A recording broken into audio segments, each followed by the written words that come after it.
ame don anga video kono sansa ame wakati mkonna la Mali ye ko pele ba de ke jien kono bi ame wakati mna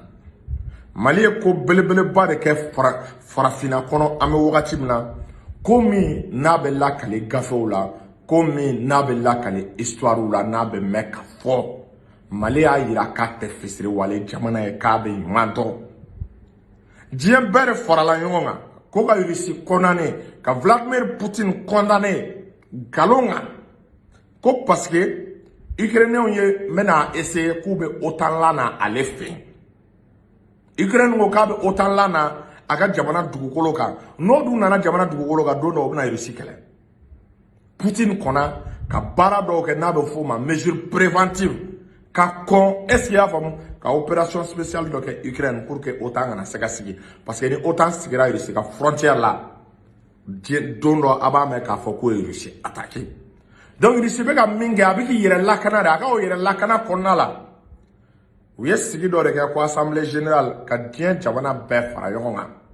ku ka fo ko Poutine masake jugoye ko Poutine kafiri ko Poutine ka tisra ko nimine meleke do ko ka Poutine konani ko Poutine ka soldat ko ka uche jona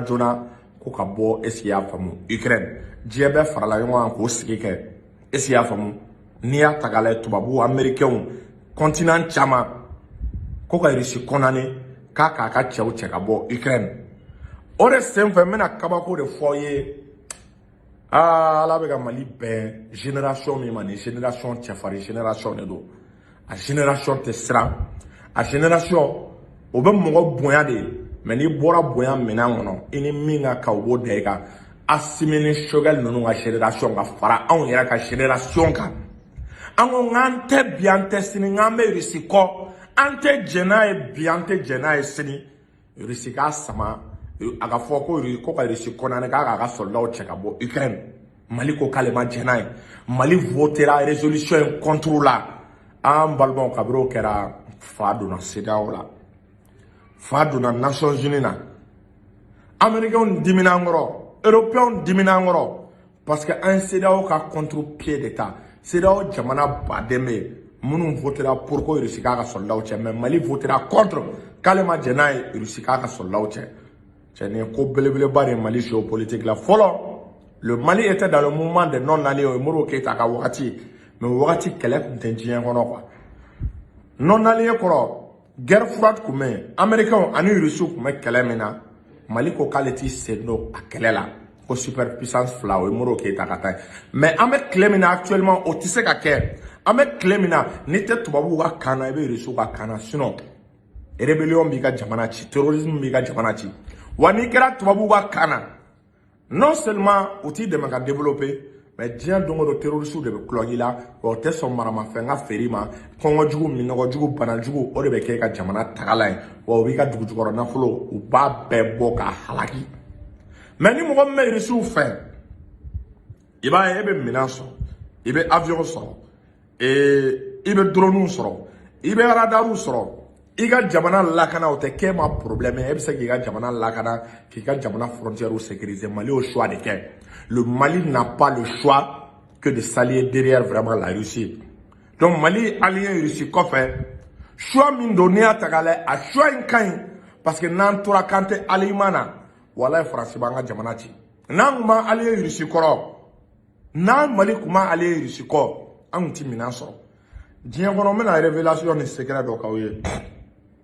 est-ce qu'il y a femme a révélation na secret d'ore ni ya tagale ame wakati mu konna la bi warte mina so rega warka kigu memina daga bana mina unte ferima après vous ibeka war kuma malikun ibeka avait prévu 1230 milliards ka do minana mais donno ibeka ere boraka fo dala ko warba kun ku baneme aga minansa France te ka songa minan fera America unte ka songa minan fera ama parce que ibeka ama kariya ki bolo di Rusima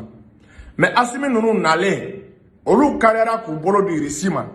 ka ira ube Rusiko ka to Rusika linka mune kera est-ce qu'il y a famu oui avion dama oui hélicoptère ferama oui missile ferama missile anti-aérien u ye système de défense performant d'a ma u ye radaru d'a ma donc diɲɛ kɔnɔ bi wari tɛ minɛn sɔrɔ danaya de bɛ minɛn sɔrɔ f'i ka tugu ni jamanaba ninnu kɔ pour que u k'u ka minɛn feere i ma sinon Mali mɛnna tɔrɔgɔ la a tɛ ka taa fɔ sisan an ma kɛlɛkɛminɛn an sagona kɛlɛkɛminɛnw sɔrɔ surtout pankuru yan fan fɛ parce que ni minɛn bɛ feere i ma f'e k'i allié nin puissance ninnu dɔw de la u bɛ contrepartie dɔw de f'i ye ni ne y'i ka minɛn san e ka minɛn i tɛ sɔn a technologie mɔgɔ wɛrɛ ka maga a la jamana wɛrɛ ka maga a la donc u mago bɛ garantie dɔ de la o garantie mun de bɛ o ɲa i k'a yira k'i b'a tigi ka jamana i b'a tigi ka jamana kɔ notamment Mali y'o de yira k'a bɛ Russie kɔ a bɛ Poutine kɔ i b'a dɔn an bɛ tile min na bi tellement que an ka mɔgɔw ye diplomatie faamu il suffit dɔrɔn nin koba ninnu Poutine tɛ koba ɲini dɛ nin kɛnɛba ninnu kan k'a demander k'i bɛ Russie kɔ nin kɛnɛba ninnu kan k'a demander ko Russie ka hakilina i b'a soutenir e m'a ye premier ministre Choguel Kogala Maïga a y'a fɔ assemblée la ko France bɛ ka baara min kɛ a ma ɲi Nations Unies nafa ma ye européens nafa ma ye kabiri o kɛra don o dugusɛjɛ Poutine ye avion donni ka na di Mali ma bon cɛ o cɛ bɛ kariya ka Russie tɔgɔ duman fɔ nin wagati a bila kunna Russie mana diɲɛ dagabana minɛn fɛn fɛn sɔrɔ a b'a bɛɛ d'i ma e m'a ye o Poutine yɛrɛ de ye Assimi Ibrahima Traoré wele en personne k'u kana sommet min bɛna kɛ Russie ale ni a tɔgɔ bɔtɔ filɛ kɔnɔ Afrique cɛla la ka tila k'a ka ministre des affaires étrangères bila ka na kabiri démocratie clé nana Russie ministre des affaires étrangères ma sema co Mali la ni nin tɛ donc o b'a yira les choses commencent à bouger an bɛ ɲɔgɔn dɛmɛ de diɲɛ ye ɲɔgɔn dɛmɛ de Russie bɛ k'an dɛmɛ kɛlɛ la u bɛ k'an dɛmɛ armement na mais n'u ko bɛ Russie isolé diɲɛ sur le plan diplomatique ONU na et anw b'an ka dɛmɛ d'u ma n'aw ye dɛmɛ d'u ma o ye kojugu ye o ye kojugu ye anw tora an ka anw banna k'an aligné depuis 40 ans an banna k'an aligné a ye nafa jumɛn ɲ'an ye jamana ci Aguelok ka Mali minɛ 2012 an y'an allié derrière la Russie an bɛ ka duguw libérer an bɛ ka maramafɛn sɔrɔ ni mɔgɔ min y'i kanto ko Mali man k'i da don nin kɛlɛ la i tɛ géopolitique dɔn e tigilamɔgɔ bilahi man ka Mali mara bɛɛ cɛ o cɛ b'a fɔ bi ko Mali ka da allié Maliɲɛnw n'a sɔnna ka voter a tigilamɔgɔw ye n'u ma Mali feere a ka tigɛ na n'u ma Mali di tubabuw ka sirada a ka tigɛ na est-ce qu'il y'a faamu o de la an bɛ période min kɔnɔ an bɛ ka bɛɛ sugu dɔn transition y'a to an ɲɛ yɛlɛnna an kun dalen bɛ dɔw la bi an ka confiance t'u kan Assimi ni Choguel ninnu bɛ ka choix min kɛ option fila tɛ an ma allié de derrière la Russie Mali ka sécurité Afrique ka sécurité a bɛ entre les mains de la Russie Russie de bɛ ka kariya ka minɛn d'a ma an ka sanga rébellion Russie ye jamana o jamana dɛmɛ i tɛ rébellion ko kuma mɛn a ye taa Syrie rébellion tɛ yen tuguni u ye Bachar ka rébellion ko kuma bannen Russie t'i janfa u t'i layɛlɛ yiri sanfɛ k'a tigɛ n'i ye quoi